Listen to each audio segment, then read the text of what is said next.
Here's our simple tips on how to attach the 3-point linkage to 3-point linkage our Kubota Slasher SX135.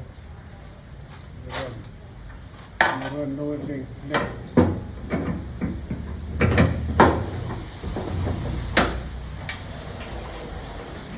Number 2, lower link right.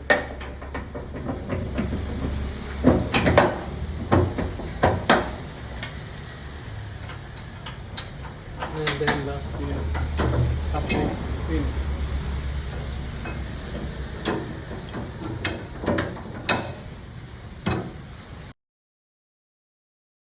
Here's our proper or simple tips on how to detach the Kubota Slasher SX135 to 3-point linkage.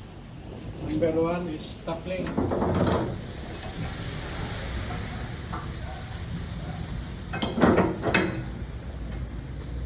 Number 2 is right lower link pin.